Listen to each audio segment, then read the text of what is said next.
Hello बच्चा लोग, एक नए टॉपिक के साथ आज आपके बीच। इससे पहले हम लोगों ने एक टॉपिक लिया था, वो था आपका आयनन विभव। और आज जिस टॉपिक की हम लोग बात कर रहे हैं वो है इलेक्ट्रॉन बंधुता, इलेक्ट्रॉन एफिनिटी कहते हैं इसको, इलेक्ट्रॉन गेन एंथैल्पी कहते हैं इसको। ठीक है, तो क्या है टॉपिक, इसको पढ़ने से पहले आप थोड़ा सा आयनाइजेशन पोटेंशियल को रिवाइज कीजिए तो शायद ये आसानी से समझ में आएगा। आयनन विभव आपसे ये कहता है कि किसी गैसीय परमाणु में से एक इलेक्ट्रॉन निकालने के लिए आवश्यक ऊर्जा, ठीक, वहाँ पर पर्टिकुलर किसी एक आइसोलेटेड एटम से आपने एक इलेक्ट्रॉन को रिमूव कराना है। इलेक्ट्रॉन को रिमूव कराने पर जितना एनर्जी का आपको आवश्यकता होती है उसको हम लोगों ने आयनन विभव कहा था। यहाँ पर उसका जस्ट उल्टा होता है। इट्स मीन वहाँ आप इलेक्ट्रॉन को निकाल रहे थे, यहाँ हम इलेक्ट्रॉन को एंटर कराते हैं। और डेफिनेशन क्या बन जाती है कि किसी भी आइसोलेटेड एटम यानी विलगित गैसीय परमाणु, वहाँ पर भी ये था, आइसोलेटेड गैसीय एटम में पर्टिकुलर एक इलेक्ट्रॉन का एंटर कराने पर मुक्त होने वाली ऊर्जा, वहाँ पर एनर्जी रिक्वायर्ड थी, यहाँ पर एनर्जी लिबरेट होती है, एनर्जी निकलती है। यानी इलेक्ट्रॉन बंधुता उत्सर्जित होने वाली ऊष्मा है, आयनन विभव आवश्यक ऊष्मा है। चीज़ एक ही है, वहाँ पे इलेक्ट्रॉन निकल रहा था, यहाँ पे इलेक्ट्रॉन का एंट्री हो रहा है। और इलेक्ट्रॉन की एंट्री पर आप जितनी ऊर्जा का उत्सर्जन करेंगे वो ऊर्जा उसकी इलेक्ट्रॉन बंधुता कहलाती है, इलेक्ट्रॉन गेन एंथैल्पी कहलाती है। एंथैल्पी यहाँ पे ऊर्जा के लिए प्रयोग किया है, अभी आप लोगों ने नहीं पढ़ा है इसको, आप पढ़ेंगे थर्मोडायनेमिक्स में। तो बेटा जैसे मान लीजिए Cl है और Cl ने एक इलेक्ट्रॉन गेन किया और गेन करके कन्वर्ट कर दिया कि इसमें Cl माइनस में कन्वर्ट हो गया, और यहाँ पर एनर्जी रिलीज होगी, वो एनर्जी कहलाएगी क्या? वो एनर्जी है आपकी क्या? इलेक्ट्रॉन एफिनिटी, इलेक्ट्रॉन बंधुता। ठीक है बात। इसको आप ऐसे भी जब आप एंथैल्पी के टर्म में लिखते हैं उसको डेल्टा H कहा जाता है। एंथैल्पी को डिनोट किया जाता है डेल्टा H से, और ये delta H is equal -349 unit वही चल रही है, किलो जूल पर मोल या इलेक्ट्रॉन वोल्ट पर मोल, वही यूनिट चलती है आपकी जो आपकी आयनन विभव की थी। बट इंपॉर्टेंट बात ये है कि डेल्टा H के टर्म में जब इसको लिखा जाता है तो निशान माइनस का लगाते हैं हम लोग, उसे माइनस के निशान से इंडिकेट किया जाता है, जबकि आप रिएक्शन में इस तरीके से लिख सकते हैं इसको। सिंपल सी बात, जब पहले इलेक्ट्रॉन का प्रवेश कराएंगे और जो ऊर्जा वहाँ पे रिमूव हो रही है उसको फर्स्ट इलेक्ट्रॉन गेन एंथैल्पी या फर्स्ट इलेक्ट्रॉन एफिनिटी कहते हैं। जब दूसरे इलेक्ट्रॉन का प्रवेश कराते हैं हम आपको सेकंड कहा जाता है, तीसरे का प्रवेश कराते हैं तो उसको थर्ड कहा जाता है। लेकिन इम्पोर्टेंट बात यह है कि पहले इलेक्ट्रॉन का प्रवेश कराते समय ऊर्जा मुक्त होती है, लेकिन जब आप दूसरे इलेक्ट्रॉन का प्रवेश कराने के लिए आते हैं तो ऊर्जा मुक्त नहीं होती, ऊर्जा आपको देनी पड़ती है, ऊर्जा खर्च करनी पड़ती है। ये क्वेश्चन कई बार पेपर में आया कि प्रथम इलेक्ट्रॉन लब्धि एंथैल्पी, देखिए एंथैल्पी बोल रहा हूँ मैं, प्रथम इलेक्ट्रॉन लब्धि एंथैल्पी का मान नेगेटिव जबकि दूसरे का पॉजिटिव होता है। यानी पहले में ऊष्मा निकलेगी, दूसरे में ऊष्मा की आवश्यकता होगी।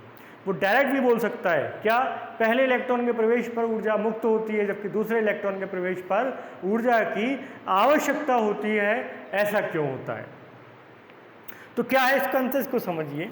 जब आप किसी इलेक्ट्रॉन का प्रवेश कराते हैं, जैसे मैंने यहाँ पे Cl में प्रवेश कराया और मैंने Cl माइनस बना दिया, तो नेगेटिव चार्ज आयन यानी एनायन का रेडियस अपने एटम की कंपैरिजन में हमेशा ज़्यादा होता है, आप लोगों ने पढ़ा है।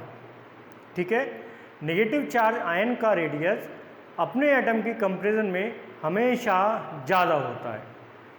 तो क्या होगा ज़्यादा है तो, जब आप इसमें दूसरा इलेक्ट्रॉन लेके आते हो तो जो इलेक्ट्रॉन वहाँ पे पहले से मौजूद हैं, पहले से हैं, वो क्या करते हैं, रिपल्शन दिखाते हैं।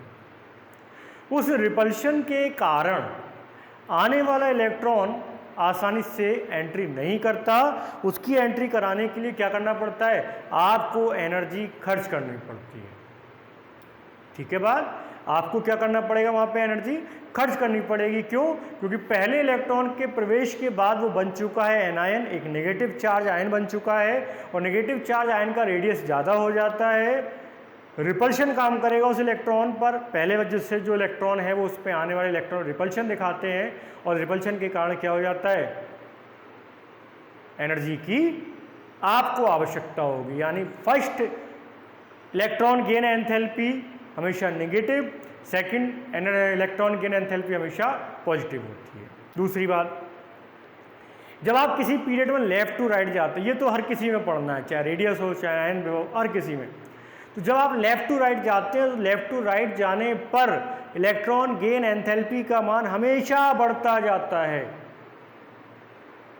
क्यों बढ़ता है? एक लाइन दिमाग में बैठा लो, इलेक्ट्रॉन का प्रवेश जितनी आसानी से होगा, इलेक्ट्रॉन का प्रवेश जितनी आसानी से होगा, समझ लेना ऊर्जा उतनी ही ज़्यादा निकलेगी। जब आप लेफ्ट टू राइट जाते हैं, हैलोजन तक इनर्ट गैसेस में इलेक्ट्रॉन बनता काम नहीं करता, शून्य है उनके लिए, क्योंकि उनका अष्टक पूरा होता है, वो इलेक्ट्रॉन कभी लेते ही नहीं। हैलोजन तक जब आप लेफ्ट टू राइट चलते हैं, क्षार धातुओं से यानी ग्रुप 1 से आप ग्रुप 17 पे पहुंचते हैं, हैलोजन पे पहुंचते, तो हैलोजन तत्वों का इलेक्ट्रॉन बंधुता सबसे ज़्यादा होता है। क्यों होती है सबसे ज़्यादा? क्योंकि बाहरी कोश में 7 इलेक्ट्रॉन का प्रवेश आसानी से होता है, बहुत जल्दी से एक इलेक्ट्रॉन को ग्रहण करते हैं, और मैंने अभी बताया कि इलेक्ट्रॉन जितनी जल्दी ग्रहण किया जाएगा क्या होगा, एनर्जी उतनी ही ज़्यादा रिलीज होगी, इलेक्ट्रॉन लब्धि एंथैल्पी का मान उतना ही ज़्यादा होगा। ठीक है बात? जैसे आपने कहा था आयनन विभव सबसे ज़्यादा किसका, हीलियम का, अक्रिय गैसें शामिल होती हैं, यहाँ पर इलेक्ट्रॉन बनता सबसे ज़्यादा किसकी, हैलोजन तत्व की, और हैलोजन तत्वों में भी ऊपर से नीचे जाते हैं इलेक्ट्रॉन बनता घटती है, यानी सबसे ज़्यादा किसकी होती है, फ्लोरीन की होनी चाहिए, लेकिन होती नहीं है, याद रखना, बहुत इंपॉर्टेंट क्वेश्चन है। फ्लोरीन की इलेक्ट्रॉन बंधुता सबसे ज़्यादा होनी चाहिए, लेकिन होती नहीं है, क्लोरीन की इलेक्ट्रॉन बंधुता सबसे ज़्यादा होती है। ये बढ़िया क्वेश्चन है। देखिए लेफ्ट टू राइट जाने पर इलेक्ट्रॉन बंधुता बढ़ रही है, तो हैलोजन वाले एलिमेंट्स की ज़्यादा है, बात समझ में आ गया, लेकिन ऊपर से नीचे घट रही है, तो फ्लोरीन, क्लोरीन, ब्रोमीन, आयोडीन, ऊपर से नीचे, क्लोरीन नीचे है, इसकी कम होनी चाहिए, नहीं, क्लोरीन दुनिया का ऐसा तत्व है जिसकी इलेक्ट्रॉन बंधुता सबसे ज़्यादा होती है। क्यों होती है इसकी वजह सुन लीजिए। देखिए फ्लोरीन जो है, उस फ्लोरीन में क्या है, आउटर मोस्ट सेल में 7 इलेक्ट्रॉन, बट शेल कितने हैं, 2, पहला दूसरा, इसमें 2 इलेक्ट्रॉन, इसमें 7 इलेक्ट्रॉन। अब अगर आप क्लोरीन की बात करें, क्लोरीन के पास 3 शेल होते हैं, 2, 8 और फिर कितने होते हैं, 7। होता क्या है, फ्लोरीन का आकार इतना छोटा है, इलेक्ट्रॉन डेंसिटी इतनी ज़्यादा होती है कि आने वाले इलेक्ट्रॉन पर रिपल्शन कार्य करता है। ठीक है, आने वाले इलेक्ट्रॉन पे क्या होगा, रिपल्शन कार्य करेगा, और रिपल्शन के कारण उतनी आसानी से इलेक्ट्रॉन का प्रवेश नहीं होता, और यही वजह है फ्लोरीन की इलेक्ट्रॉन बंधुता क्या हो जाती है, कम हो जाती है। जबकि क्लोरीन आकार उसकी कंपेरिजन थोड़ा सा ज़्यादा हो गया, अट्रैक्शन बहुत ज़बरदस्त काम करता है, और अट्रैक्शन ज़्यादा काम करता है तो इलेक्ट्रॉन का प्रवेश आसानी से होगा, इलेक्ट्रॉन का प्रवेश आसानी से होगा तो क्या होगा, इलेक्ट्रॉन बंधुता का मान बढ़ जाएगा।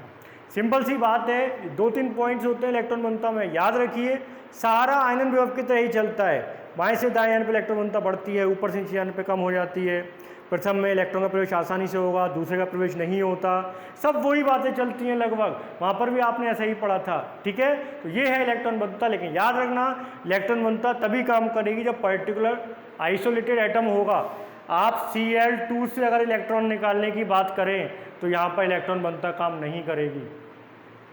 ठीक है ना, Cl2 पे इलेक्ट्रॉन बंधुता काम नहीं करेगी, किस पे काम करेगी, Cl पे काम करेगी। एक आइसोलेटेड एटम चाहिए आपको, तो पर्टिकुलर आइसोलेटेड एटम से इलेक्ट्रॉन को निकालने के लिए जितनी ऊर्जा की आवश्यकता होती है, उसी के लिए हम लोग इलेक्ट्रॉन गेन एंथैल्पी या इलेक्ट्रॉन एफिनिटी कहते हैं। ओके, तो एक छोटा सा टॉपिक कंप्लीट कीजिए, फिर मिलेंगे एक नए टॉपिक के साथ, तब तक के लिए धन्यवाद।